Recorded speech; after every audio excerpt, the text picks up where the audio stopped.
নবীর সঙ্গ যখন আমি অবলম্বন করলাম, আসমানি ইলম আমি যখন অর্জন করলাম, আমি যখন কোরআনের ইলম অর্জন করলাম, আল্লাহ তাআলা আমার এত সম্মান দান করেছেন, এত মর্যাদা দান করেছেন, আমার একটা আঙ্গুলের ইশারায় অর্ধেকটা পৃথিবী শাসিত হয়।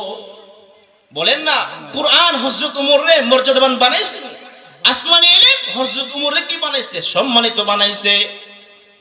ইলমে দ্বীন অর্জন করার দ্বারা হযরত আব্দুল্লাহ ইবনে আব্বাস রাদিয়াল্লাহু আনহুর দাম আল্লাহর দরবারে বেড়ে গেছে। ইলমে দ্বীন অর্জন করার দ্বারা ইমামে আবু হানিফা রাহমাতুল্লাহ আলাইহির মর্যাদা আল্লাহর দরবারে বেড়ে গেছে। ইলমে দ্বীন অর্জন করার দ্বারা ইমাম শাফি রাহমাতুল্লাহ আলাইহির সম্মান আল্লাহর দরবারে বেড়ে গেছে। ইলমে দ্বীন অর্জন করার দ্বারা ইমাম মালিক রাহমাতুল্লাহ আলাইহির মর্যাদা আল্লাহর দরবারে বেড়ে গেছে। ইলমে দ্বীন অর্জন করার দ্বারা ইমাম আহমদ ইবনে হাম্বল রাহমাতুল্লাহি আলাইহি ওনার মান মর্যাদা আল্লাহর দরবারে বৃদ্ধি পেয়ে গেছে। কারণ বান্দা ইলম অর্জন করলে তার ভিতরে আল্লাহ তাআলার সবচেয়ে বেশি ভয় অর্জন হয়। আমার কথা নয়, আল্লাহ বলেন ইন্নামা ইয়াখশাল্লাহা মিন ইবাদিহিল উলামা। ইন্নামা ইয়াখশাল্লাহা মিন ইবাদিহিল উলামা, যাদের ভিতরে শরীয়তের জ্ঞান আছে, যাদের ভিতরে কোরআন হাদিসের সবচেয়ে জ্ঞান আছে, তারাই বেশি কি করে? আল্লাহ তাআলার ভয় করে। ইলমের মালিক হইলেই নামাজটা সুন্দর হয়ে যায়, ইলমে দ্বীনের মালিক হলেই রুকুটা সুন্দর হয়ে যায়, ইলমে দ্বীনের মালিক হলেই সিজদাটা দামি হয়ে যায়, ইলমে দ্বীনের মালিক হলে কোরআন তেলাওয়াত শুদ্ধ হয়ে যায়, ইলমে দ্বীনের মালিক হলে বান্দার জিকিরটা আল্লাহর দরবারে দাম বেড়ে যায়।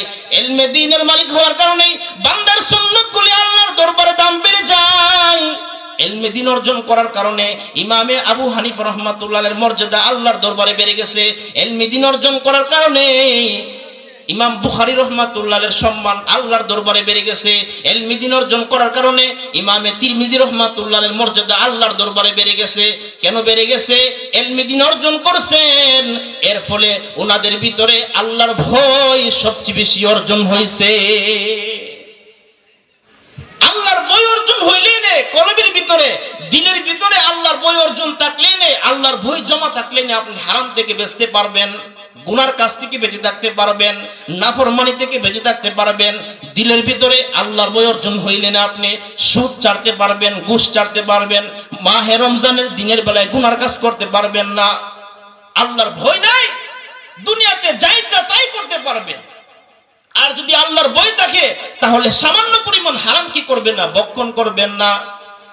ইলমে দ্বীন অর্জন করার কারণেই হিন্দুস্তানের শাহউল্লাহ মুহাদ্দিস দেহলভী রাহমাতুল্লাহি আলাইহি ওনার দাম আল্লাহর দরবারে বেড়ে গেছে। ইলমে দ্বীন অর্জন করার কারণে শাহ আব্দুল আজিজ মুহাদ্দিস দেহলভী রাহমাতুল্লাহ আলাইহির দাম আল্লাহর দরবারে বেড়ে গেছে। ইলমে দ্বীন অর্জন করার কারণে হাজী আমদাদুল্লাহ মুহাজির মক্কি রাহমাতুল্লাহ আলাইহির মর্যাদা আল্লাহর দরবারে বৃদ্ধি পেয়ে গেছে। ইলমে দ্বীন অর্জন করার কারণে কাসেম নানুতি রাহমাতুল্লাহ আলাইহির মর্যাদা আল্লাহর দরবারে বৃদ্ধি পেয়ে গেছে। ইলমে দ্বীন অর্জন করার কারণে রশিদ আহমদ গঙ্গুহি রাহমাতুল্লাহ আলাইহির মর্যাদা আল্লাহর দরবারে বেড়ে গেছে। ইলমে দ্বীন অর্জন করার কারণে হাকিমুল উম্মত শাহ আশরাফ আলী থানভী রাহমাতুল্লাহ আলাইহির মর্যাদা আল্লাহর দরবারে বৃদ্ধি পেয়ে গেছে। ইলমে দ্বীন অর্জন করার কারণে শাইখুল ইসলাম হুসাইন আহমদ মাদানী রাহমাতুল্লাহ আলাইহির মর্যাদা